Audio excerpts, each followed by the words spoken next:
Uh-huh. Right. Yeah, Did you okay. read the pages I sent you? I did. Oh, I good. Did did. you like Well, them? I didn't read. No, no. Let me put it this way. I Uh, just read you the particulars that you sent me about I'm sorry, him. big brother. I oh, didn't read it. okay. I didn't have time. I was just so busy. Okay. Oh yes, he said read them out. Yes.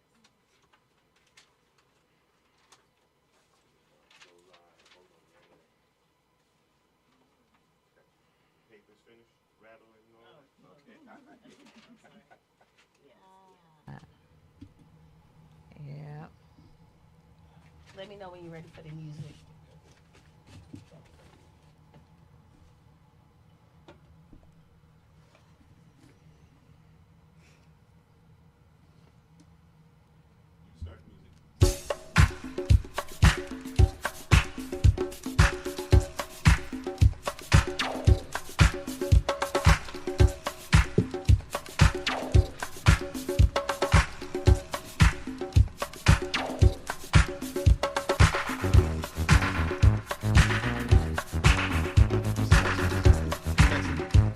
You guys know me? I can hear you. You hear me good? Sister hear me good. Praise be to the end. Sister hear me pretty good. Cancer talk. I like that. Cancer talk. Good afternoon. Good afternoon, my villagers. What's going on in the village today? I hear that one of our queens is being attacked. Queen Joy Reid, one of the greatest commentators and analysts on the scene. She brings truth to power to us as African people, and it's personal to her, but just as personal to all black people who speak out with the truth. So we've got to work. We've got work to do. You know, we've got to be focused, deliberate, and intentional. Yes, ma'am. And we've got to get away from the mindset that it's better to lose one than 20 or 30. No, we've got to believe that attacking one is as serious as attacking 1,000. Mm. See, Joy Reid and people like Joy Reid who speak truth to power cannot be silenced. Because, you know, for us, the believers, we believe the scripture that says, my people will perish for lack of knowledge. It's the book of That's why Proverbs. we are encouraged by Dr. Praise Martin Luther be. King's quote that said, truth crushed to the earth will rise again. And as the great congressman said, I can't think of the name right now, but you know who I'm talking about, said we got to continue the good trouble. Oh, John Lewis. John Lewis, that's Yes, who it yes. is. Rest Shout out in to peace. brother. Rest in peace. Rest John in Lewis, peace. R.I.P. Going to the ancestor, but he's mainly. And he also marched with Dr. Dr. King. King, yeah, right beside him. You know, but so we're going to continue this conversation. I'm going to continue this conversation, but right now let me thank my team, my Yes. producer, Sheila Brown Bird, my advisor, Juanita McClure, promotion crew, Salim, Elijah, and Chastity, and the engineer and owner of this establishment, King Norm. Yes. Shout out to brother Norm. Okay, special thanks to my co-host this month, Michelle Tofa Sessions. Girl, you've been excellent. Thank you. Fantastic, as a matter of fact. And now you will be hosting your own podcast. It's called SIT Podcast. Yes. And that stands for Sisters Inspiring Transformation. Transformation. We'll be watching. You know we will. Thank you. Now back to the business at hand. There are a few things that are present on our plate today. Number one is the Joy Reid saga. I think this evening is her last broadcast, if I'm not mistaken. Oh, 7 I'm sad p.m. to hear that. 7 I p.m. wasn't aware of that. I Yeah. watched her, so. After that, I will turn off my TV. Mhm. But there are other places to go. You know, we got Black News. I always encourage us to watch that anyway. Black news stations like Sirius 126, WBAI, and other black voices. You know, we have our churches, we have our mosque, synagogue. We just got to be deliberate. Someone said that if it were a country, we'd be sixth in finance. Number six. So we do have leverage, you know, and we just got to be programmed or reprogrammed how to use it. Now, my concern number two, they have successfully eliminated AA, affirmative action, and DEI. But I tell you, news. Those who benefited most by those positions were white women. Absolutely. You know, but it comes down to racism. Mm. And when racism is at play, they'll cut off their noses to spite their faces. You know, the I won't say the tail. I'll accuse me because it's more than the trailer park crew. Trailer park. I ain't gonna say the It's last the word. Just elitist start with a also. T. It's more than that. It's the elitist Trailer park, also. my mom And all said. they heard was racism. Now I understand that we have been asked to boycott just one day, February 28th, from 12 a.m. to 11:59 p.m. I said just one day. We need to appreciate our economic power. You can buy what you need a day before. If you need to buy anything, just go out the day before. Don't buy anything at all. I am not buying anything that whole month. This is just to remind them that we do have leverage. Now, here's concern number 3. I don't know how many of you may have heard my little SOS that went out earlier today, but I'm reaching out to my white sisters. I sent out an SOS, woman to woman. What's wrong with your men? They are acting and conducting themselves in ways that no other man in no other group are acting. Their normal actions are beastly, inhuman, barbaric, uncivilized. Now, you birthed them, you raised them, and you support them. What's wrong? You know, it just got to stop. Got to become human, because people suffer behind this kind of craziness. Now, let me calm down a minute, if I can. Because my guest today just continued my pressurizing. He's an author who wrote a book called Purposely Miseducated. Now, we kind of always knew that, but to hear it in these times is just crazy. Not only have we been miseducated, but it's been a short time ago when we were not allowed to be educated at all. We need to know that, too, to know where and why this miseducation is upon us now. Must be a reason behind it. But look where we have come from. Someone said the other day, said the black people you see today, particularly those in the diaspora and mainly the United States, are walking miracles. See, that description fits those of us who have gone through what we have and are still going through, Yes, ma'am. yet striving. Unlike any other human being or animal for that matter, in human history or in biblical history, none has ever gone through what we have gone through. The one difference being we have been stripped. That puts us in a unique category, the category of the stripped ones. You know, we need to never forget that. But right now I'm going to bring my co-host on, who's going to bring our guest on, Michelle Sessom. Yes. What say you? Thank you so much, my Ruby. I also want to shine a light before we introduce the guest on my Ruby. Okay. Wow. Beautiful. I just Love wanted it. I like to it. I love say it. that we have been in each other's presence for many, many years. She's a family. And I just wanted to remind you, we haven't spoke about this, but way back when, my niece is 44 now, she went to Africa she was a student at Rutgers, but she went to Africa for her, what is it called? Dissertation. Was she a PhD? No, she wasn't PhD. It was an undergrad. Okay. I forget what you call it. Just studying abroad. That's Okay. basically what it is. Studying abroad. They have that kind of program. And she didn't have the funds at the time, so I did a big fundraiser, and my Ruby spoke.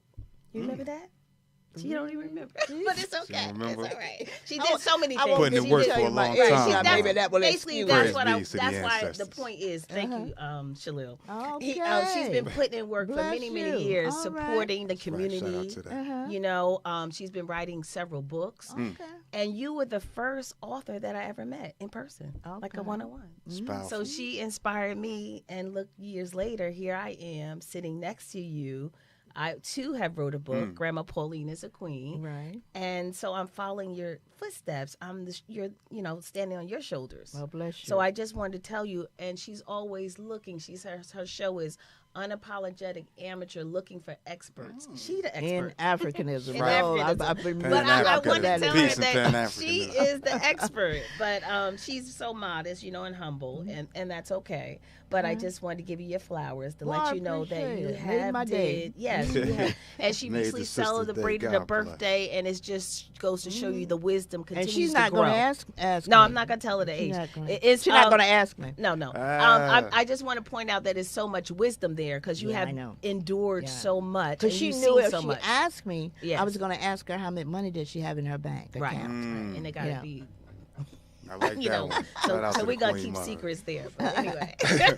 But I yeah. got to explain now that you brought it up. That was a good, come on. Okay.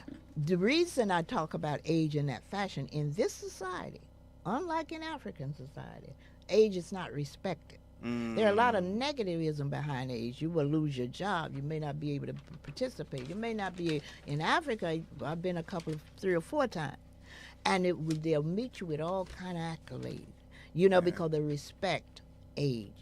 Here it's not so respect. So it's not that people are ashamed to tell their age. I would tell it from the rooftop. Right. But we know that age brings on such condemnation in a lot of quarters, or just totally straight out, dismissing you, like you're not here. But the good thing, I was talking about how we need to listen to black voices. I listened to a sister on a Sirius radio the other day. Can't think of her name now. But anyway, she was saying, praising the elders. She said those that had come, managed to be here before the Jim Crow, in the Jim Crow era, that you young'uns wouldn't know about too much unless you read about it. Yeah. She was pleased that the ones of us still have the knowledge that will be useful. I said, oh, well, thank God we're Yes. useful for something. Right. So now exactly. we're back in vogue. Yes. Back in You're vogue. back. Back And in we style. all need to remind everyone to respect our elders Oh, yeah. and learn and grow from them because they have a lot to offer. Well, thank So I you. just wanted to thank you. Great. Yes. Love And the then she also looks up to me as well because it's so cool that you asked me to help you with your book, Oh, and then the yeah. pandemic happened, and I was in the middle of doing Yeah. podcasts. I'm That always wisdom. reaching out to Yeah, you because and I know totally, what's in you. yes, thank you, and I That's that wisdom appreciate right that. there. Yes, I appreciate that, and I always was thinking about doing podcasting, and look at Yeah. how God, Yeah, he does. it's He His puts you- plan, not ours. Right. So here we exactly. are, and then the last person I want to shine a light on to, since we will be talking about education, is Jeffrey Canada. He's an American educator, social activist, and author. Shout out to Jeffrey Jeff, Canada brother is the founder of the Harlem Children's Zone in Harlem, New York. Beautiful. And when it comes to education, we should follow his blueprint, because we don't know. We say, well, we don't know what to do. Just follow what he's doing. And Jeffrey Canada and the Harlem School was also featured in a documentary, very good. I don't know if you guys saw it. Did you see? It's called I didn't. Waiting for Superman. Oh, no, And I this didn't. was in 2010, so over 15 years ago, and it's still, the changes that have been made in education to me have been snail-like. Like we need to have more of this going on. But please watch it. It's called Waiting for Superman. Waiting for Superman. And basically, he's just saying that we have to teach our own children, and do what we need to do. And then he does have a Great. blueprint. But just to plug this for a minute, I'm bringing in a crew. Well, my sister, the one that just recently passed, Yes, bless her rest her soul, soul. went into to the ancestors. She was head of this. She was the instructor for this. But we had put together a homeschooling at my place, and that was done as the. I give him credit anyway.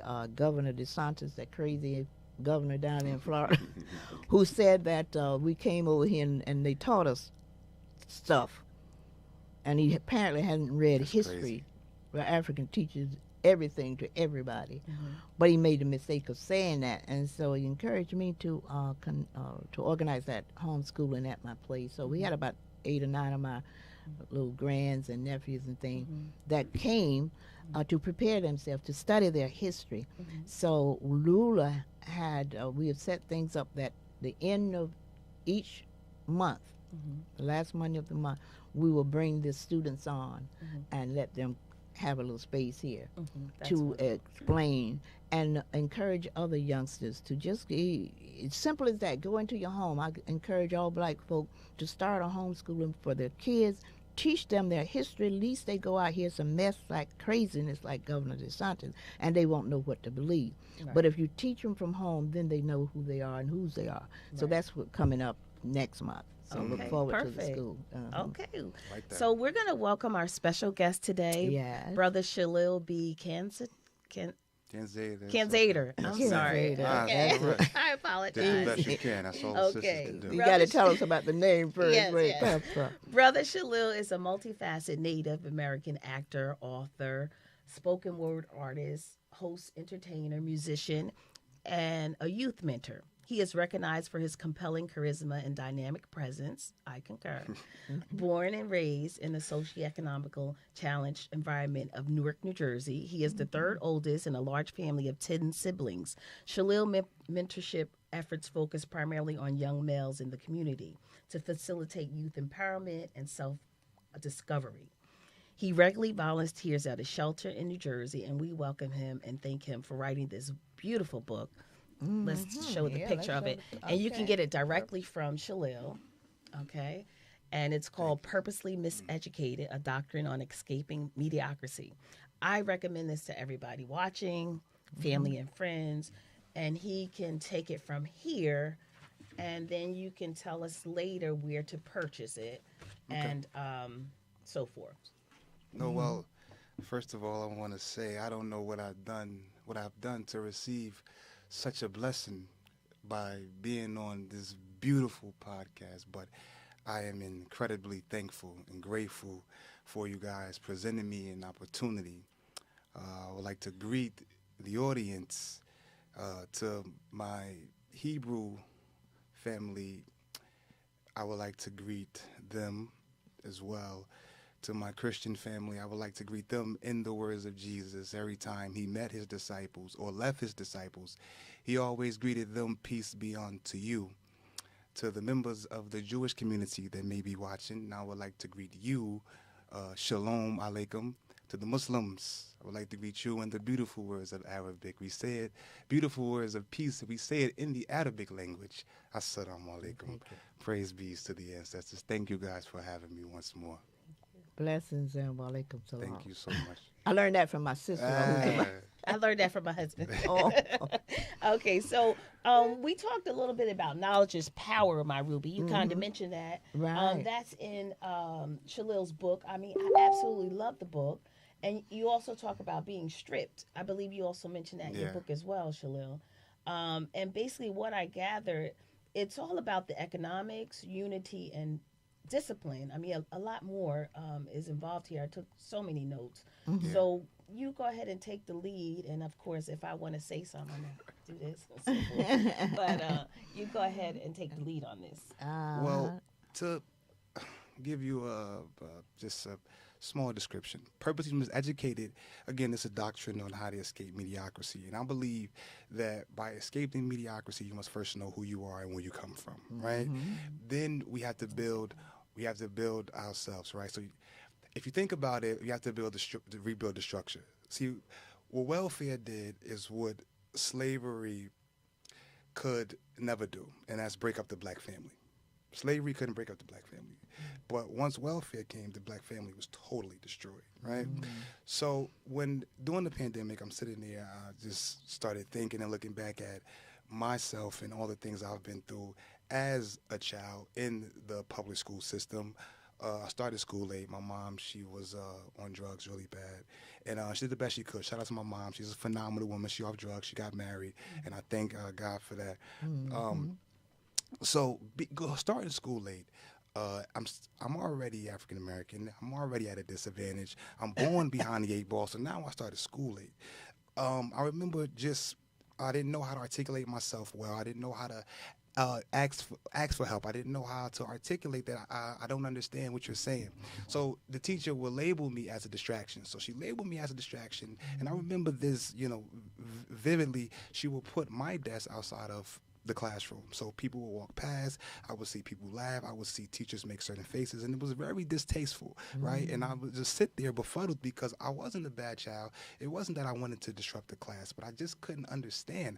I didn't start school till I was about tell you, 7, 8 years old. So I'm coming into school so behind, due to just life and circumstances. But when a child is purposely miseducated, all you're doing is creating a criminal, because if he or she does not have the proper tools in their toolbox to build a life for themselves, you will create a criminal. It's inevitable, because the first law of nature is self-preservation. Right. So to save yourself, you will destroy others. That's just the law of the land. You have to save yourself, because if you're back against the wall and everything is chaotic around you, you're going to save yourself, and you don't care what you have to do to get ahead.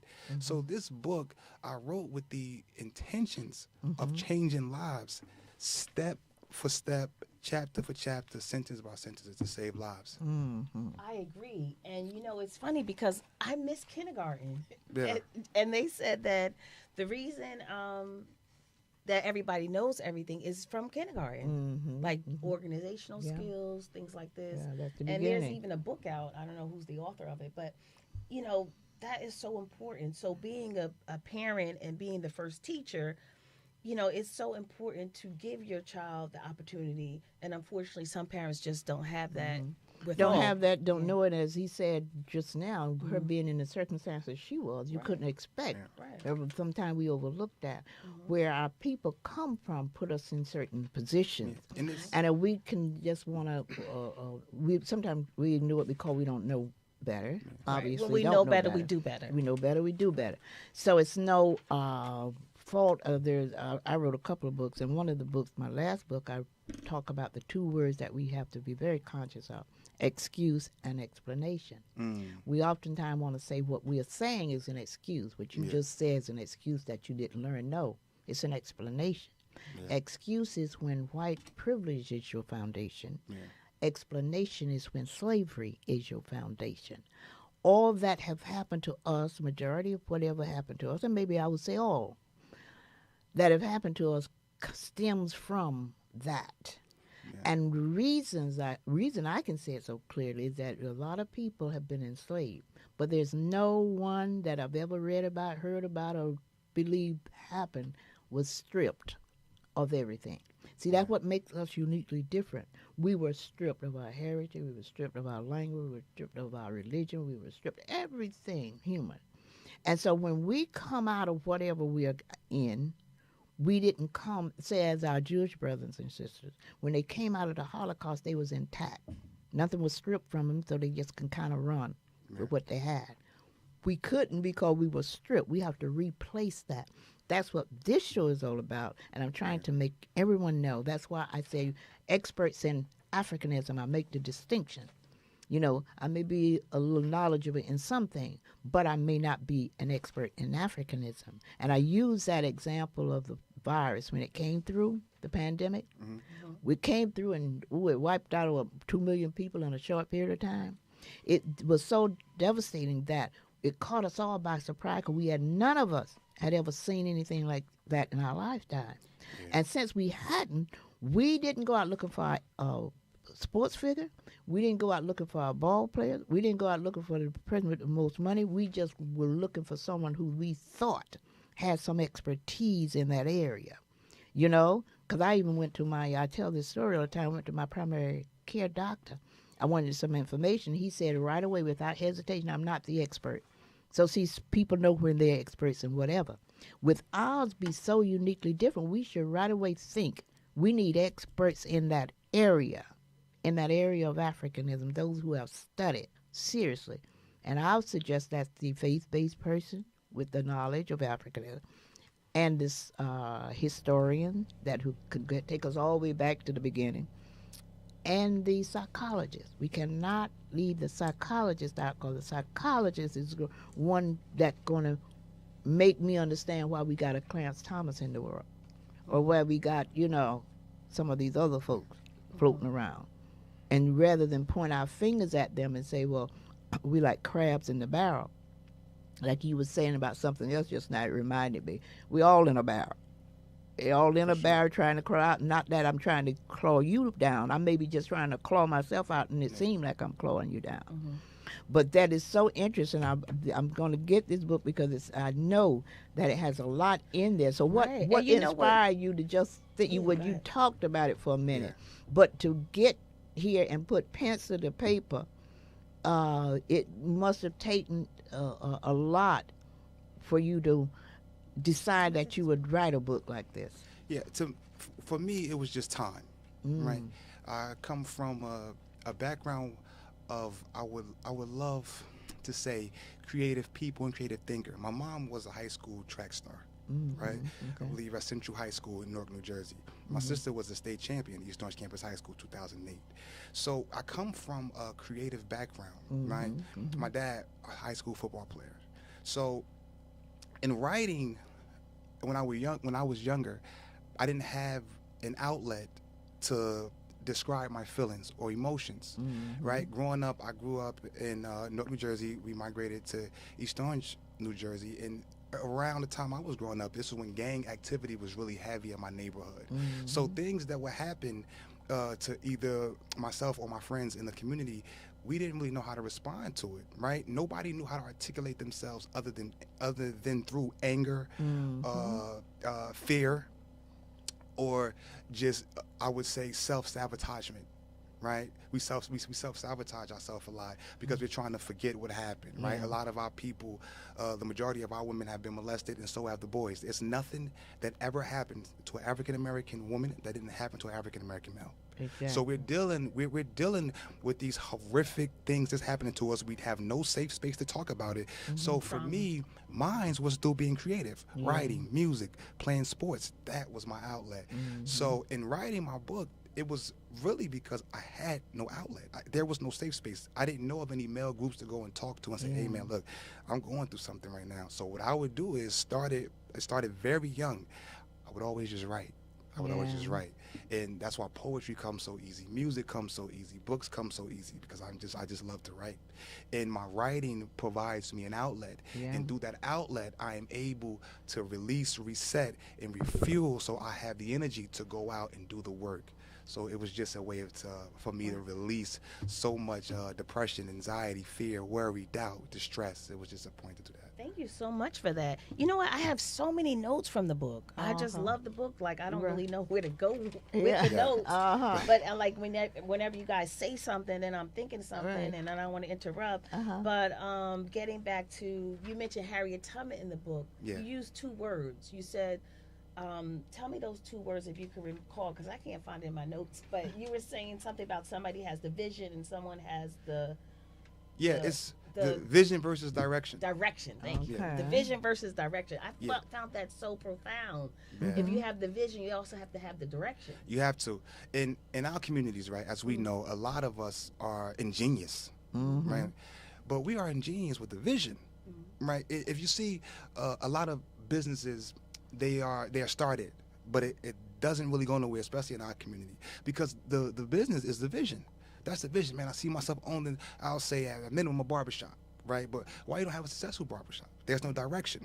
We need the direction. And shout out to Queen Mother Harriet Tubman, praise be to the ancestors, but she had both. She had vision and she had direction. And she said something that was very robust to me when I read it. She said, I could have freed more people if only they knew they were slaves. They knew they were slaves. So that lets me know that, man, you take this woman, she's masterful at wisdom. She was masterful at wisdom, because to architect a uniquely designed plan to free people during the Underground Railroad, it takes a lot of courage and a lot of intellectual property. So as I said, man, Mother Harriet Tubman had both. Queen Mother Harriet Tubman had both. The vision. So because God is so great that he sends this vision to you. Oh, definitely. Right? You got the vision. I read something, and it says that you are born with a brain, but you must expand your mind, right? And that comes through learning. You have to expand your mind. The brain's going to be there. The first thing that's developed on a baby inside of the womb is his or her brain. Right. The brain is there. You have to expand your mind. Right. So the reason I use Queen Mother Harriet with the vision in direction chapters, because I believe she had both, and she was so courageous. And what I like what he did also, my Ruby, with the book, he he referenced a lot of people that we know already, like a lot of famous people. He has a lot of mentors. Yeah. He named them. I mean, too many for me to mention, but it looks like you have a lot of people that you looked up to. You even mentioned a teacher. And I thought that was interesting because we were talking about education today as well, like the parent being the first teacher, and then we go out into the world, and then we have these teachers that don't look like us, you know, and that's why I always wanted to be a teacher, in which I did, but God said, you know, there's something else for me. But you are a teacher. Yeah, I was. You just, no, you still. I guess, you are a teacher. Always. You just not in the form. I'll say of a school system, but that's a system we don't agree with in no way. So you gonna be a teacher forever, and you're a woman. The second coming of God, you are a teacher, so I'm the black teacher I was looking for. And you understand the importance of being our own teachers. One of the things I say in my book, Verbal Healing, about, we used to make the statement, I don't think we do so much anymore, but we said, I don't care who teaches my child as long as they're being taught. Oh yeah, you should care. We have your child. It's very important. You know what I said? I said to myself, I'll say it out loud, if you want to change the world, change the teachers. Because they are the first contact outside the parent. And the only thing about that, I hesitate, I mean, I'll say that because I said it in my book, but that's because if you do better, you do better. So we don't know better. We don't know beyond what that means. Because if we say that our black teachers sometimes don't know how to teach. Right. You know what I'm saying? They haven't got to the point, but at least they're better than. But when they don't know how to get beneath the surface and say, because sometimes we will point fingers at particularly our young men, if we don't know from whence they came. Right. And what you spoke of that very eloquently about the situation you found yourself in Newark. Right. See, there were few people who knew, not few, many of us knew how they purposely put drugs into our community. You were saying about your mom. Same way with my middle child. But I always knew that. I'm writing a memoir about him now because he was the African son that had a different attitude about, probably like you. They didn't understand you. They thought you just couldn't learn. And here you a brilliant young man now. I would like for anyone to see. I would like for the teachers to put him outside to see him now. But we understand. We got to understand the African SON. When I went to Africa some years ago, one of my memoirs about, and I saw that beautiful, bright sun. It was like the brightest sun I had ever seen. And obviously I had seen sun before. But it was something so special about that sun. So when my son passed 3 or 4 years ago, it brought it back to me. That's the sun that always came up and could go back. But this sun, this SON sun, was just as bright, with just the potential. But when he was put down, he couldn't get back. Right. You know. So, yeah, there's a lot. Thank you, my Ruby. Because in Shalil's book, he also mentioned about the teachers. Can you elaborate a little bit on that? Like as far as the respect level, maybe giving respect to the white teachers and not the black teachers, you know, to no fault of your own. But this is how it's set up, so to speak. It's extremely tough, right? So Eric Jensen has this book that I'm currently reading now because I am in the teaching field. And the book is called Teaching with Poverty in Mind. And it breaks down the psychological damages that happens to a child when they are birthed and raised into poverty. And she has constructed I would say a blueprint on how to teach kids that's born into poverty. So I would go to school in the 8th grade, John L. Costley. Shout out to John L. Costley School. But I had a teacher, and her name was Miss Shamu. Miss Shamu, she's a sweetie, right? But she allowed me to learn on my own. And every day, my 8th grade year, every single day I went to sleep in her math class, right? I mean, I was just so discouraged with math. I couldn't get it. Nothing I've ever learned about it I felt propelled me, right? I felt like, to my teacher's defense, right? I didn't even give it a chance because in elementary school, it just wiped me out totally internally, right? So every day I would go to sleep in her class. And one day she told me, she said, Shalil, she was very straightforward. She was a Caucasian teacher. She said, Shalil, I still get paid, right? She said what? She still get paid. Get paid. Oh, right. It's about she said, so what she taught me in just that little bit of time she said that was that regardless of anything, life will go on. And the problem or the thing, Shalil, you got to figure out is how would your life go on? Because I'm going to get paid. I'm going to retire with a pension. I may become a professor after this. But if you don't understand math, you're only going to get but so far. That was one teacher. Then I had a teacher named Miss Knight. Ironic story. I was always infatuated with English and language arts. So I goes into language arts, and I wouldn't say I was the smartest kid because, ironically, my little sister and I was in the same class, and she was like a straight A student. Okay. So Shada Kanzada, she was in my class also. Mind you, I'm her older brother. I'm not even supposed to be in that class. I'm supposed to be in the 9th grade at this time, but I'm in the 8th grade. But what Miss Knight showed me was the ability to teach, the ability to be creative. And she would give us picture prompts. And a picture prompt is when they'll literally give you a picture and tell you, create a story. And I could just do it so fast, so easy. And Miss Knight, she saw that and she spoke life into that for me. Said, yo, Shalil, you're very intelligent. You're very smart. And based off her teaching, I developed a sense of courage to actually start to believe that being intelligent is cool. Fast forward, I'm speaking at Cicely Tyson Elementary School. I see the principal. I said, hey, you know, I wrote this book. After I spoke, it was really good. I thank God for the opportunity I had to speak because I did a lot of keynote speaking at graduations this year in the city of East Orange. So after that, I had to get paid. Now I go to the office, and I'm sitting there. The principal's looking at me. I'm telling her all about my book.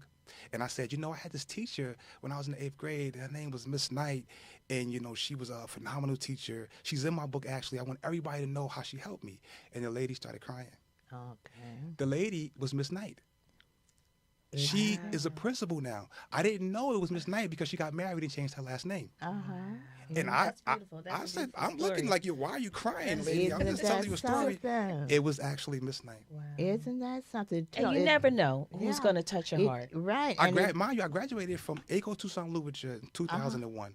I spoke at 2014 in front of Miss Knight. I didn't even know who she was. Those are interesting stories. That remind me of the young man. What's the rapper that just won that award at the Super Bowl? Kendrick Lamar. Kendrick Lamar. Oh, yeah, he talked about the teacher. We have so much time. The teacher was talking about him rather.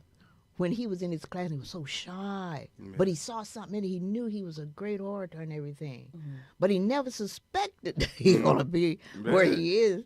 So here, you're going to be at the Super Bowl next year. We're going to look around. There's Shalil.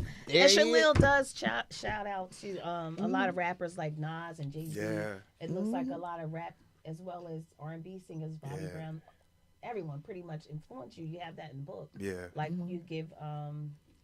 nods to him. But we don't have much time, but I do want to talk about something real quick in the book. I want to talk about two things. You talk about self-hatred, that we need to unify and learn our real culture and history, lose the envy, jealous, hate, fear, and distrust from that of the Willie Lynch letter. Yeah. And which was way over 300 years ago and it still haunts us. And celebrate on one another's success, build wealth with one another, appreciate the black man, the king and the queen, the black woman, heal from the trauma, meditate, eat plant-based food, finances, pay yourself first, save money, invest. Like, you have all these good nuggets in here. Everybody has to get this book. Oh, yeah. Tell us how we can get the book, and then I want to talk a little bit more about money. Well, you can go to my website. I have a website. It's www.reconstructedminds.com. And it's a website. I'm building a company, and I chose the title Reconstructed Mind because that's what has to happen to the black man and woman's mental state. It must be reconstructed. You must unlearn and relearn. You can go there. You can email me, order the book, or if you see me in the street or social media, I'm on social media at fit_Sha, and you can get it abundantly from any platform I'm on or just my website for sure. Okay. And then getting back to money, like unlearning all these things. Like, I think there's a lot in our culture that we can keep, a lot of nuggets and jewels, and we can keep that. But then there's a lot that we need to get rid of. So, or we need to relearn how they got to where they are. Right. Because then we'll think that it came with us. Right. None of that stuff came, if I'm to believe my history. Right. Yeah. Then I know that we were the best in everything. Absolutely. And that's sure. not a braggadocio like that. That's just real. That's God. That's just That is a what it given. is. So we are to know that. We have to know that whatever we see almost negative in us, it came from someplace other Yeah. than the natural, Right. from a DNA type of thing. Absolutely. And that's one of the good things about the school that I have put together for the young people. My pastor at the First Baptist Church of Lincoln Garden is just such a progressive person. Came in teaching us about history and stuff. But what he did too was introduced us to a person that came in, and now we know our ancestral history because we went through Need to that know that. process. So their first class will be about their ancestral history, where That's they came beautiful. from, and all that kind. Because it's good to know where you came from and what you had. Right. You have Then to. you start questioning yourself. Well, I wonder what happened to it. You know, if I had all that and I don't have that, I'm the least. See, we don't look beyond our circumstances as African people, and that's for a reason. Right. We It's see hard, what we yeah. see. It's We it's see that extremely we hard are to the do. least in everything. We're least in education, we're least in wealth, and we're the least in health. So we are wondering, some of us will point fingers at each other and say, oh, that's because you didn't do that or the other. But if we knew the history of how we were stripped of stuff, then we'll come from a position to try to fix it from that position. Right. So know? in Shalil's book, he said we must break all those traditional curses that our parents planted. An example, do as I say, not as I do. Money isn't the root of all evil. Not having money, you know, we must work hard to achieve our financial freedom. Yeah. So he talks a lot about economics in the book. He talks about politics, about You have to, voting. you have to understand He these also things. mentioned a store owner, a black owner that had a store, and people would buy from the Puerto Rican, or I'm not Yeah. sure what the other, but they just Anybody else whatever, except, everybody yeah. else except Someone us. else Everybody else eyes And is is he sold older than still mine over. admired the store owner because he didn't complain.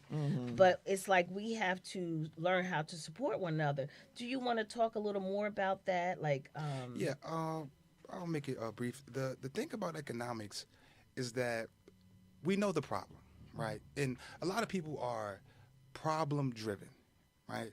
So that's why I state the problems, and I always give people the solution, right? The economic wealth gap is based off of almost 400, 500 years ago, right? So once I did the work and I just read, right? Because when I was younger, I never really had a passion for reading, right? I thought I wasn't a good reader. But as I got older, I started to tell myself, I started to watch Malcolm a lot. Malcolm, I started learning Malcolm history, and like, hold on, this guy is on TV and he's debating Princeton and Harvard graduates and he's eating them up, but he don't have an elementary school diploma, a middle school diploma, or high school diploma. oh, wait a How minute. did Can Malcolm you do talk this? to that? Because I want people to know, just because you have a degree doesn't Yeah. mean you're better than nobody else, or No. you know, that whole thing. I mean, I don't know Yeah. how to word it, Well- but I don't want people to see like that about. So the if you can explain it better. the degrees, as far as the degree thing from the Queen. Okay, so when you get a college degree, now we're not knocking the fact that you got a college degree. Shout out to all my brothers and out to sisters Right. with college degrees, but it doesn't make you better or smarter than anybody. But what it does make you is you're more committed and you're more disciplined than a lot of people, or you just had an opportunity that was presented to you, or you earned it through academic greatness, and I will acknowledge that. But your degree, a lot of times, more times than not, make you qualified to run someone else's business. And the thing is, we're all going to be pimped. Living in America, you all going to be pimped, but that's not the problem. The problem is how long you're going to allow yourself to be pimped, right? So, And to what degree? yeah, that's all it really is. So when you go get a degree, that does qualify you to run someone else's business, right? And people will equate it to you can go run someone else's plantation now because you have a degree given to you, which validates you from people who don't look like you. But now you can go run my plantation. Yeah, and unfortunately, a lot of kids can't go to college because of finances. Again, we back to economics. They can't even afford to go, and Well, then they it's- have all the student debt, and then It's, now it's they're back purposely to purposely where done. they I must say started. these guys have done a great job constructing poverty. Right, they have done a masterful Masterful. job constructing poverty. Right, so once and it is almost impossible to tell a person to get out of something that you can't help them do. So a person to say, yo, I need to get off this corner, but can that brother get them jobs? Right, right. See, and that be the problem a lot of times with older black men trying to tell younger kids something, because you can't tell a younger kid to get off a corner or stop selling drugs or stop hurting his community when you don't have an opportunity for him. Now you can always state your piece to the young brothers, and that's all you can do. Sometimes, shout out to student minister of the Most Honorable Elijah Muhammad, Minister Louis Farrakhan, and his student minister Haq Muhammad, because Haq Muhammad preaches that sometimes all you can do is all you can do. You can go out and you can try to tell these young brothers, listen, man, the storm is coming. I'm trying to prepare you for it, right? And I tell people, your enemies is not the people who look like you.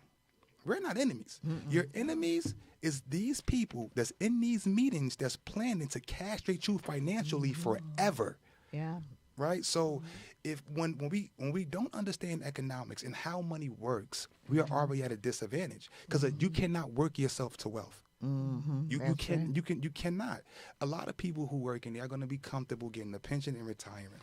Rightfully so. A lot of stress is going, right? The number one cause of death in America is heart disease. Can you talk to that too? Because you mentioned in your book that you had a scare Yeah, that for if sure. you didn't get rest, you didn't have a proper diet, and so forth.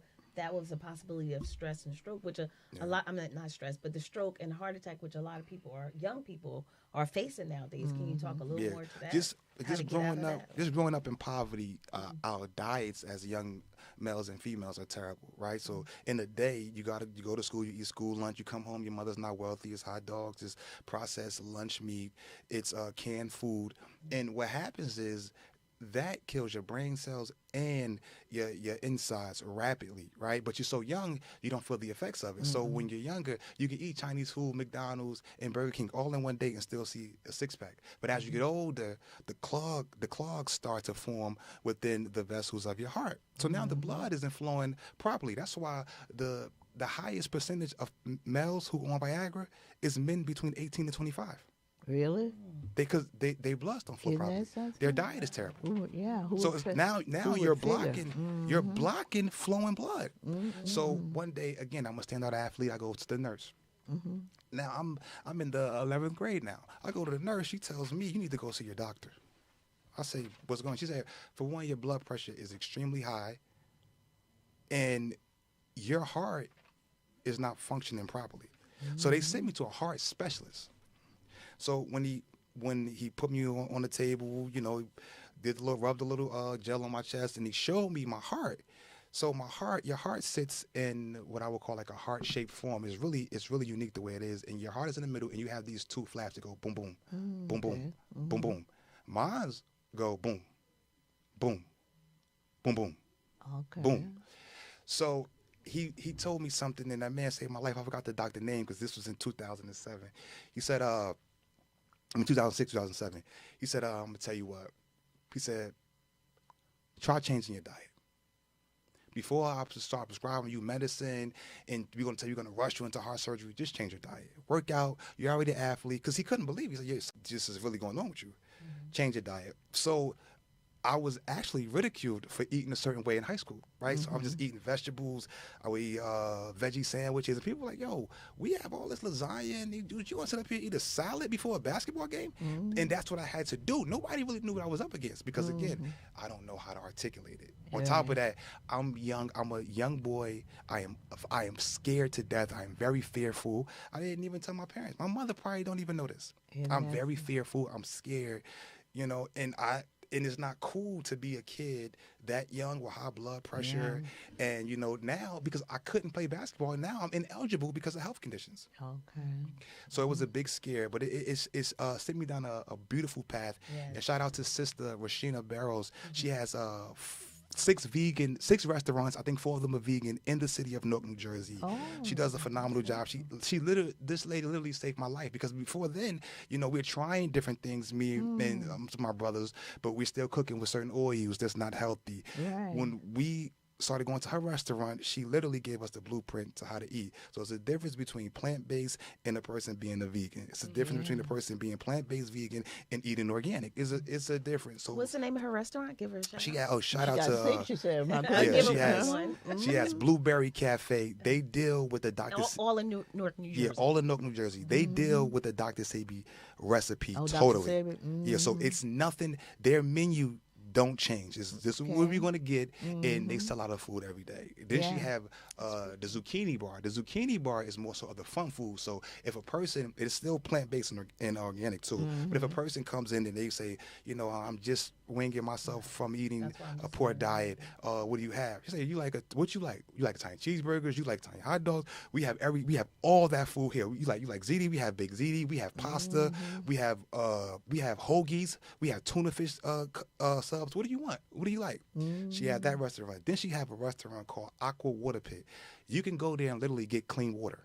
Okay. You buy the gallon, and you can just come refilling your gallon. Clean water. You can get water. She breaks down the pHs of water. So a lot of times we drink water that is a low vibrating pH. This is why when you drink Poland Spring, you have to drink a lot of it. People got to understand the science behind certain things you do. So when you drink water, if I drink water, why I need more? Water is supposed to literally flush out my system, and the proper water is supposed to hydrate me. But when I drink Poland Spring, you got to drink 4 or 5 bottles. Isn't that Because it interesting? dehydrates you. Guilty here. Yeah, the water dehydrates you. I gotta So do better. I gotta do a better. a good pH balance if you want to drink water is a 7. This is 7% pH. Once you start getting to 9.5, we're supposed to drink those waters when we're detoxing, because those waters are going to detox you. Okay. So she got the water. She has Magic Homes. Magic Homes is a plant-based ice cream shop. It's all plant-based ice cream. Ice cream, waffle cones. She makes sundaes. It's plant-based ice cream. I need her on the Yeah, show. she- Yeah, All so right. she's literally rewriting history in Newark, New Jersey. Isn't Then that she have Wonderful. one called Plants and Poets. Plants and Poets is like, it's a cafe jazz type of lively thing where she bringing live musicians. They people come in and eat vegan food. Yesterday we just did an event there at the Black Box. The Black Box is behind the restaurant. Man, this thing is really big what she got going on. But she had really saved my life, because when you're growing up in poverty, as people know, we are introduced to the worst education, the worst diets, Yeah. the worst living conditions, the worst mentalities, right? And then a lot of the respect is gone within the communities because of we're so impoverished. And one thing about being impoverished is that you literally lose your mind, because 24 hours, 7 days a week, 164 hours, a week, we are literally in survival mode. Yeah, yeah, definitely. You cannot thrive in survival mode. Right. And you talked earlier about, when you brought up the issue about academicians, we do have to, like you said, we definitely respect them because they've gone to school Yeah. to learn what they learn. Right. But there are those who come. Away There are those who come through that God sent, and we have to. Interesting, you would bring up Elijah Muhammad, and I brought him up last week because I brought him up in the context of how, although we have these people who specialize, and I believe in that, because particularly in Africanism, I'm not talking about that other kind of education, but sometimes we'll send people like just God send him like he sent Moses out to do something. Moses was a stutterer. So Elijah Muhammad, I had just read that, where he was, a 3rd or 4th grade dropout? That's it. And he's responsible for converting more black people into a better life than most anybody else you can read about. He has to be the greatest organizer ever. Right. And I'm not a Muslim. Yeah. That has nothing to do with it. I know what's right, and I know what's good, Yeah, and I know who did what when. His organization skills were second to none. Yeah, second to And none. I use his principle inside the classroom because all the most honorable Elijah Muhammad did was one thing that a lot of people didn't have the necessary skill set to do, and that's make people think. That is very powerful. So me and shout out my brother Travis Graham Jones, we teach 3rd through 4th graders, right? And one of the teachers, because we run a program, one of their teachers was kind of upset. They said, "Why are you teaching these kids social science, psychology, and ethics in the 3rd grade? Because the sooner when you're young, your brain is literally a sponge. It's soaking up everything you see. A child might not never speak, but they see. Yeah. This is why the households are so crucial for the babies. These kids got to learn social science. They got to learn the society norms. They got to learn psychology. They got to learn the basal ganglia, the part of the brain that's responsible for creating habit. This is what we're teaching 3rd through 5th graders. They have 3rd grade is the foundation of education. These kids have to be introduced to it. Now, aren't we teaching it to them on a scale we're not going to understand it? No. If what you're teaching a 1st grader cannot understand it, you're making it way too complicated. Mm-hmm. Teaching is supposed to be very simple. Right. A lot of times they make it complicated because they know the attention span and the confidence isn't there for black children. Yeah. So they'll purposely miseducate you, knowing what they're doing. You walk inside the average school in a poverty-filled area, they don't give you anybody that tells you how great you are on the wall, right? And what I mean by that is they'll give you, shout out to Michael Jordan, Steph Curry, LeBron James, they'll give you them, right? Because the message they send is distasteful. Yeah, you're going to make it out of here chasing the basketball. The only thing black people dedicate to this world a lot of time is sweat. Right? So you're going to make it out of here as an athlete. That's why a lot of parents say, this is my little basketball player, my little football player. It's never my little doctor, never my little scientist, never my little architect, never my little never my little gynecologist, right? It's always, oh man, he can run good with that basketball. And shout out to the players that make a way for their families through sports. Because I would have loved it. I blew my knee. I would have loved to make a way through my family through sports, right? Okay. So they I'm going to interrupt you for a minute, my brother, so we're going to call out some of our folks that been checking in. I have to do that all the time because they got to send me my cash app. Hit the cash app, my Dr. Umar Johnson voice. We building a school. Hit the cash app. Rashida Johnson, Shalonda Wilson, I'm here. Robert Carrishaw, we're watching. Juanita McClure. Thank you guys so much. Chester, hello to our marvelous roommate, to everyone in their respective places. Walter Shivers, all the way from California. That's my middle son. Sheila Bird, okay. Lloyd Shivers, I'm my oldest son. Ann Chester, amazing. My sister, I can't wait to purchase the book. Can't wait to purchase the book. Beautiful. Yes, Ann Chester, thank you guys. Peace and Pan-Africanism. I tell you, you're making a mark here. Great. That is so great. I'm so pleased and so glad that you're here, but we're just about running out of time. We got to have you back again, definitely. Anytime. Just let me know. Wealth of information. Anytime. Explain it so simple that everyone can understand. Yeah, we're trying to keep it simple for the babies. Yeah. We want real. I really want what my life is like this, right? So I believe that my destiny has been shown to me, right? Everything I've been through, everything I will go through. I'm learning that the apple tree doesn't eat the apples. The pear tree doesn't eat the pears. So I said, how does the pear and the apple tree get food? It gets water from God. So I said, okay, so God give it the water. So metaphorically speaking, okay, so I get the knowledge.